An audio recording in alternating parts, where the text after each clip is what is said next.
We are discussing the subject of the Great War, in which we said weapons of mass destruction will be used as never before in history, and millions would die. That's the tip of the iceberg. There's much more to it than that. In the Quran, Allah speaks in Surah Al-Isra,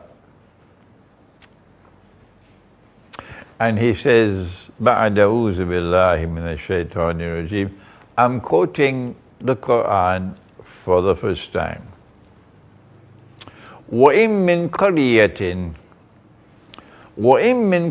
إِلَّا نَحْنُ مُهْلِكُوهَا قَبْلَ يَوْمِ الْقِيَامَةِ قبل يوم القيامة. Did you hear that? قبل يوم القيامة أو معذبوها عذابا شديدا كان ذلك في الكتاب مسطورا.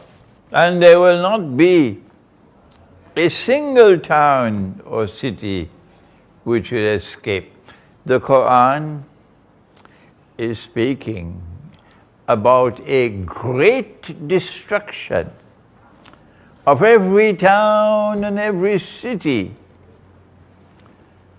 And it says, Allah will destroy them before Qiyamah. This is not an event which occurs at Qiyamah, the end of the world. This is an event which will occur before the end of the world. And those towns and cities which escape destruction would be punished with great punishment. No food. Food supplies are disrupted by nuclear war. No water. Water supplies are disrupted by the Great War. No energy. The electricity grid is no longer working. So those who are living in the remote countryside, they can survive. But the 10 and the 20 and the 30 million people living in the big cities that Dajjal has created, for them it's terrible punishment. And this will take place before Qiyamah. But Allah is a just God. Everything in this world is built on truth. And truth is founded on justice. So Allah will not destroy a people who do not deserve to be destroyed. So who are those who are at the top of the list who deserve to be destroyed? The answer for anyone who has even 5 rupiah, but 5 rupees worth of common sense and knowledge, is modern Western civilization. So the schoolboys can continue taking money from the CIA and taking weapons from the CIA to go and launch their bogus jihad in Syria, so that the new Ottoman Empire can expand and Syria will become a client state of Turkey. We are not fools. We have heads on our shoulders, and we can understand what you cannot. So ISIS will take money and take weapons, state-of-the-art weapons, to launch their bogus jihad, and to expand, to remove Assad. You can continue with your efforts, but we know that Allah will not punish a people who do not deserve to be punished. And those who deserve to be punished, most of all, is modern Western civilization and the CIA and all its wickedness all these years.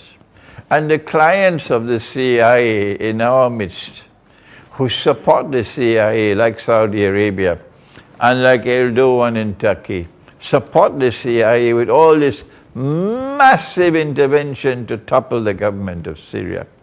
Allah is going to destroy them. They are the first on the list. سَنَفْرُغُ لَكُمْ Ayyuha thaqalan. If you didn't know it before, Imran is telling you today. This is the top of the list for destruction. But those who have not, they have not been oppressors, they have been the oppressed. Why will Allah destroy them? So this war is coming. And we have said in this book, the Quran, the Great War and the West, that modern Western civilization will be crippled by this war. 300 years of rampaging through the world, bloody footprints on the face of the earth from the modern West will come to an end. Will come to an end. But then what? What kind of world will there be after the Great War, in which NATO and NATO's satraps will be waging war on Russia, modern Orthodox Christian Russia, which follows Jesus, and a China which is in alliance with Russia, a China which refuses to bend its knee in submission to those who are ruling the world today.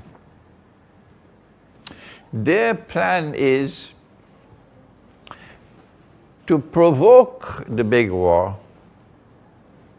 for an easy reason to understand. They hope that in this great war, these two powers would mutually destroy each other. Do you understand? So there will be no more Western civilization after the war, no more NATO, but that Russia and China will also will disappear as powers. That's their hope and plan. And when both this side and that side are mutually destroyed, the road will then be open for Israel to replace the United States of America as a new ruling state in the world. And in the same way that Pax Americana replaced Pax Britannica. But the schoolboys don't know about that. All that they know is to criticize Imran Hosein, get lost.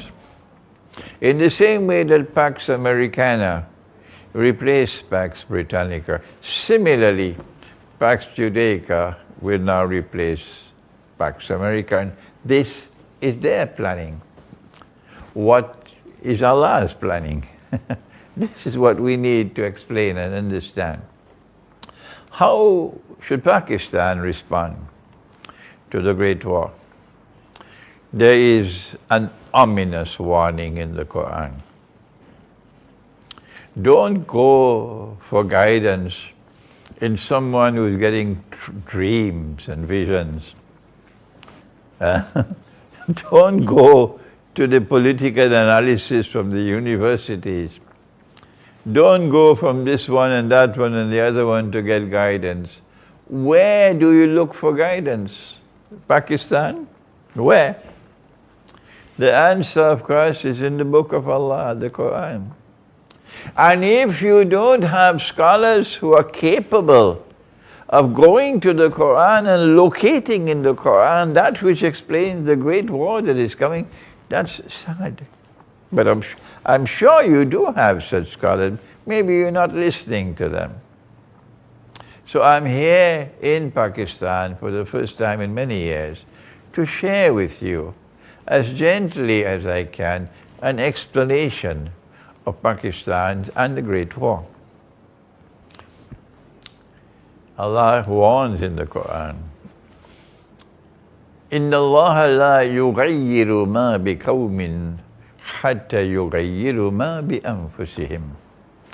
Allah will not change the condition of a people, regardless of how pitiful it may be, unless and until they take the initiative, using Allah's guidance in the Quran, to change their own condition.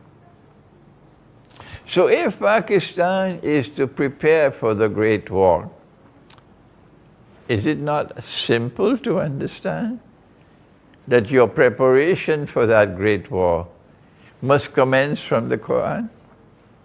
Is that so difficult to understand? And if there are those who are offering an analysis based on the Quran, you should show respect for them and listen to them. If you do not do that, if you remain with your arms folded and you do nothing for the next 4 years, you do not go to the Quran for guidance. And when you go to the Quran for the guidance, the Quran tells you, follow him. This man who was sent to teach the Quran, Nabi Muhammad alayhi salatu wasalam. Allah is telling you in the Quran, follow him, follow Nabi Muhammad alayhi salatu wasalam. So not only do you have to look for guidance in the Quran, but you also must look for guidance in the Hadith, in the Sunnah, to the extent that it is in harmony with the Quran. Because the Quran is absolute truth. Al-Haqqul Yaqeen.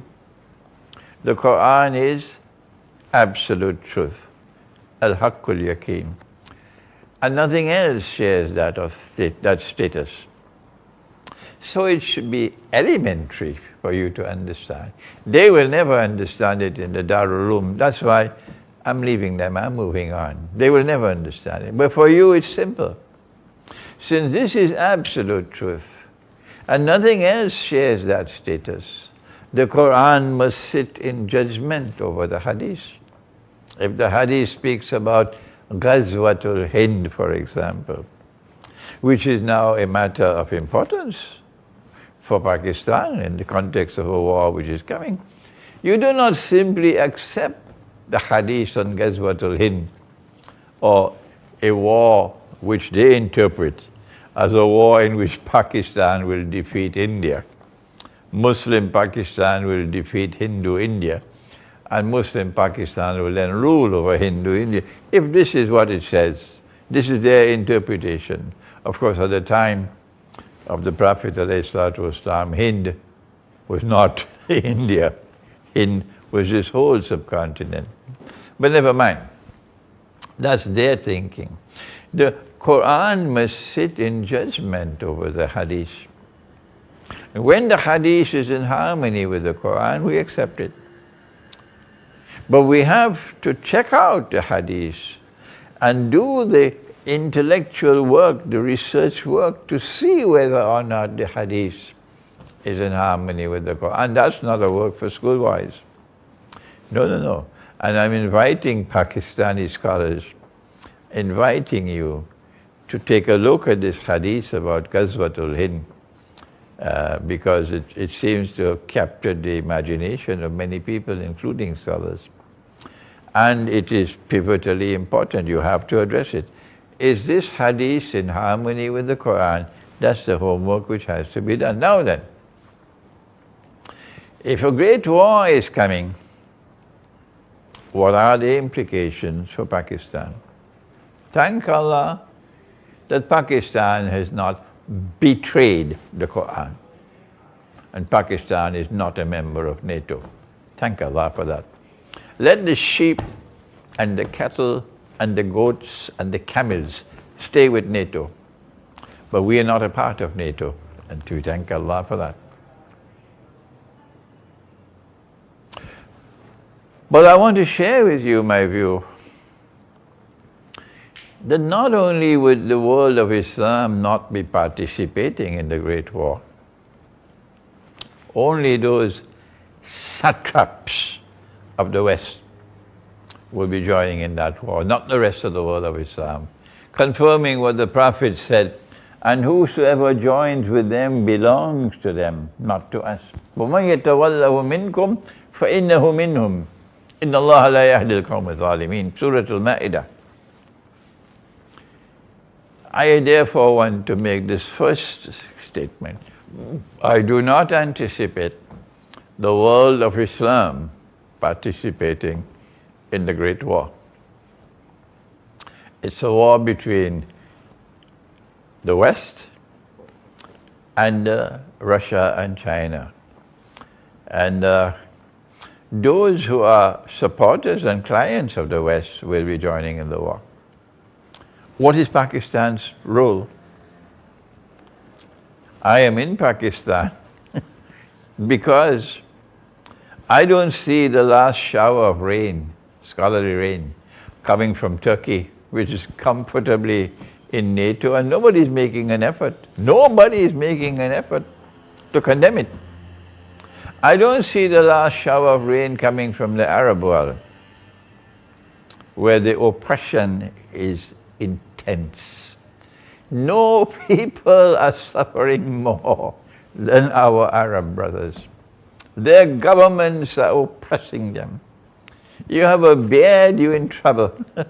Yes. The governments in the Arab world have become pharaohs. And in Egypt, our people are suffering and groaning. Around the Arab world is happening. Perhaps there might be less oppression in Algeria.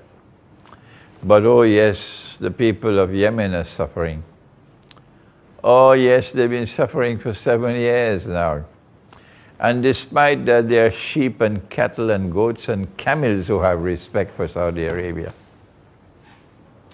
The people of Syria have suffered immensely because of this bogus jihad. And yet they come to snipe at me. This bogus jihad. The people of Iraq have suffered so much. The people of Libya are suffering terribly. Around the world, our people are suffering, in the Arab world particularly. But we don't see Arab scholarship recognizing Gog and Magog. No. We don't see Arab scholarship recognizing that Gog and Magog are those who control power in the modern West. So that's why I'm here in Pakistan, because I believe that Pakistani Islamic scholarship, inshallah, will emerge, which will be the last shower of rain. And it will be therefore capable of explaining what would be the implications for Pakistan in the Great War. A great war in which Pakistan will not be intervening in the war on either side. And my answer is that in the same way that the First World War and the Second World War, in which millions died, they had to be waged by the West in order to bring about the transition from Pax Britannica to Pax Americana. So too I am explaining to you today my eschatological view that the great war which is coming is a war which is planned to make possible the transition from Pax Americana to Pax Judaica. And when that transition takes place, then Israel will replace the United States as the ruling state in the world. Is it possible that this would happen? Is it possible that Israel can replace the United States of America as the next ruling state in the world? Let's use money to check it out. Answer: they've already taken gold and silver out of the market, and they replaced it with bogus and fraudulent and utterly haram paper money. How many years ago? 100 years ago. And they moved from paper money to electronic money, to cryptocurrency, to bitcoins, to digital money, to the petrodollar. And they're now poised to bring one currency to mankind. And we say these cryptocurrencies are there to give a soft landing to that monetary system. And the one currency for all of mankind is around the corner. And who will control it? Israel. Do I need to continue to provide the evidence that they're well on the way to Pax Judaica? And I'm not just dreaming that this is solid analysis. The implication for Pakistan. of the Great War is that Israel wants to replace the United States as the next ruling state in the world. And when that happens, Pakistan is enemy number one in the world for Israel. How should Pakistan respond? And we've already quoted from Surah Al-Isra about the great destruction. And from Surah Al-Rahman, where Allah says that He's going to destroy them, the two people, سَنَفْرِغُ لَكُمْ أَيُّهَا الثَّقَلَانِ. But we don't have the time to go to Surah Al-Rahman. But do please go to my book, the Quran, the Great War, and the West for that analysis from Surah Al-Rahman. But in Surah Al-Mursalat of the Quran, we have a verse which is in harmony with the hadith of Tamim ad-Dari, which supports our analysis of the movement from Pax Britannica to Pax Americana to Pax Judaica, which comes from my scholarship in international relations. I studied international relations in 2 universities. In the hadith of Tamim ad-Dari, our Prophet spoke, alayhi salatu wasalam, and said, when Dajjal is released, he live on earth for 40 days, a day like a year, ek din jaise ek saal, jaise ek saal, a day like a year, a day like a month, a day like a week, wasairu ayyamihi ka ayyamikum, and all his days, meaning all the rest of his days, like your days. That's Sahih Muslim. So Dajjal has this trademark that he has 3 stages of his mission before he appears in person in our world of space and time. And the Quran now confirms this, but this is an ayah mutashabiha which has to be interpreted. And when you interpret the Quran, you must never do that for dividing the Muslims, because only Allah can confirm an interpretation of the Quran to be correct. But if you are correct in your interpretation of the Quran, your ta'wil, and that becomes truth, and truth will always survive. If you make a mistake, tomorrow it will be forgotten. And so here is Surah Al-Mursalat, in which Allah is giving warning after warning to the wicked people in Surah Al-Mursalat. And He says, Intaliku ila dhillin dhi salasi shu'ab. Proceed to a shadow. We should have 3 parts. And so Dajjal is referred to as a shadow during these 3 parts. And when the 3 parts have been completed, the shadow disappears and Dajjal appears in person. And so the Quran, our interpretation of the Quran, is confirming now that the movement from Pax Britannica to Pax Americana to Pax Judaica is preparatory for Dajjal to appear in person in Jerusalem and to declare, I am the Messiah. But he can't do that unless Israel becomes the ruling state in the world.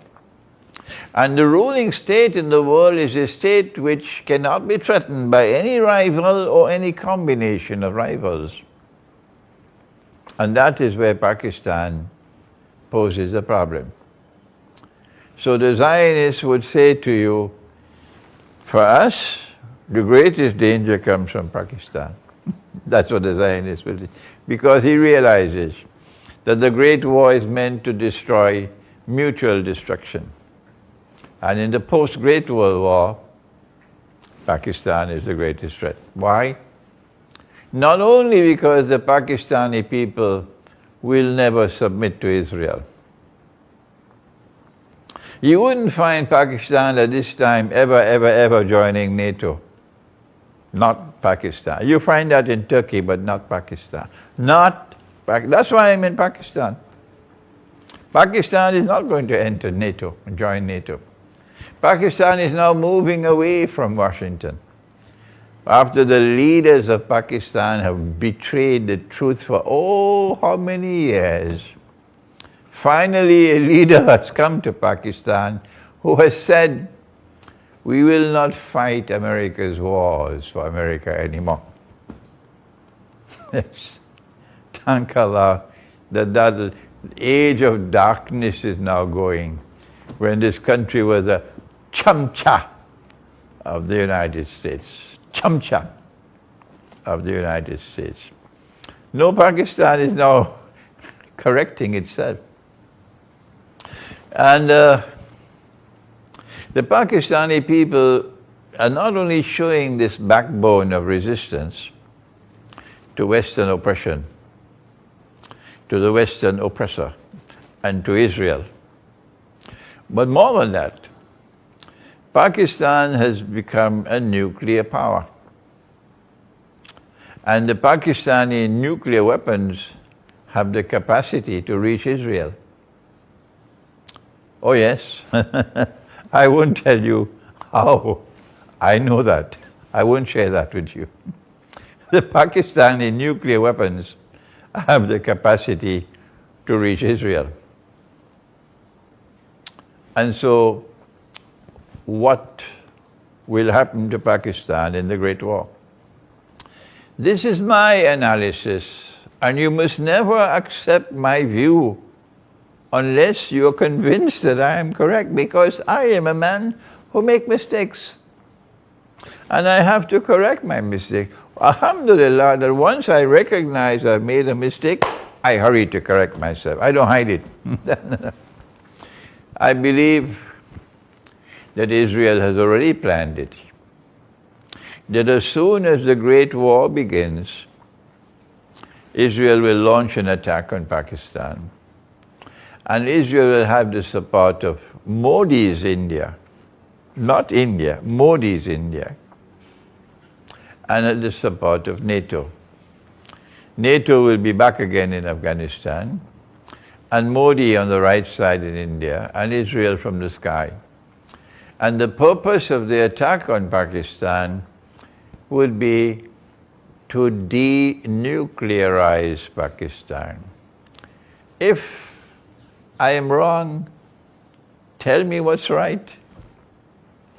This is not fantasy land. This is mature analysis. I have come to my conclusions. I'm almost 82 years of age by the moon, and soon to reach 80 by the sun. So at this age, and after traveling extensively and studying, and Allah blessed me with great teachers. Oh yes, great teachers. And I have come to the conclusion that they will attack Pakistan at that time. Number one, to denuclearize Pakistan. But number two, which I have not shared with you previously, maybe 10, 20 years ago I must have said it, that when they denuclearize Pakistan, if they succeed, we cannot risk Pakistan rising up again. Because if you attack Pakistan, the Pakistani people are going to be mad at you. The Pakistani people are saying, we don't mind if we have to eat dal and roti. But every single Pakistani is going to come after you now. That's this nation. And it's not just Pakistani Muslims. It's all Pakistanis. Because the Christian and the Muslim will be brothers in Akhiru Zaman. Not those Christians who belong to Bandarabad. That's another subject. What about Pakistan and the Hindu? And in preparation for that great war. Number one, they want to denuclearize Pakistan. But number two, their plan is to break up Pakistan into bits and pieces, as they did previously in that war which East Pakistan broke away. And so Pakistan has a danger that they will break it up into bits and pieces so that it cannot rise again. And if they succeed with that, only then can Pax Judaica be established. Pax Judaica, no Jew will accept Dajjal when he declares that I am the Messiah if Pakistan still has nuclear weapons. No. So what should Pakistan do to prepare for that war? I am not going to disclose in this video. I will not disclose all the things that Pakistan should do, because some of it I can share only privately. Only privately. But I can give the contours with all the specifics of what Pakistan should do. Number one, in the same way that Pakistan has built a solid alliance with China, similarly Pakistan must do the same thing with Russia.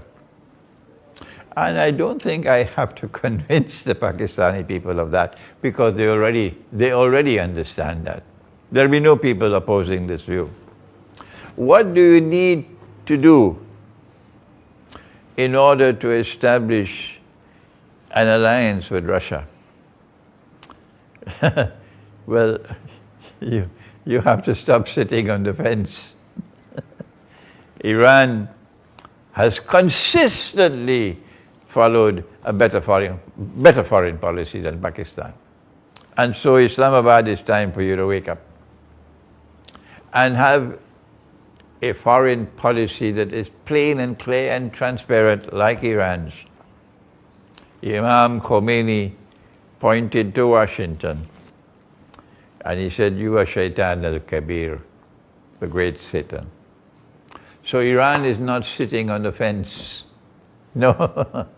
And from that day to this day, Iran has consistently built a solid relationship with Russia, while Pakistan remains sitting on the fence. I don't need to speak further on that, because you know the truth. So you have to build a strong relationship with Russia, and there are things you have to do which I'm not going to disclose in public. But secondly, you have to ensure that warmongering government in India, not every Indian government has been like this Modi government, that warmongering government in India does not have the next 4 years to continue brainwashing the masses of India with anti-Pakistan venom. You have to devise a strategy in which you'll be able to penetrate the masses of India and to show and explain to the Indian people that no, Pakistan is not an enemy. What should you do? How can you pursue such a strategy? Again, it's not appropriate for me to speak publicly on what can be done, but this is a major policy requirement. Not just Russia, but also India. You cannot sit down doing nothing with your hands folded, as you've done for 70 years, apart from a brief period of President Zia-ul-Haq with his cricket diplomacy. And then the third thing that Pakistan needs to do before we end is that you have to declare plainly and clearly that this country recognizes absolute truth to be located in the Quran. No one can dispute that. So what is the problem? Why can't you proclaim it? Proclaim it in Parliament that this country recognizes absolute truth to be located in the Quran. And the hadith supports the Quran to the extent that the hadith is in harmony with Quran. The Sunnah supports the Quran to the extent that the Sunnah is in harmony with the Quran. And this country pledges itself to seek to ensure that the conduct of state would always be in conformity with truth in the Quran and with the guidance that's located in the Quran. We know, Pakistan should say, we know that we are not doing that now. But we pledge ourselves to make an effort to remain faithful to the Book of Allah.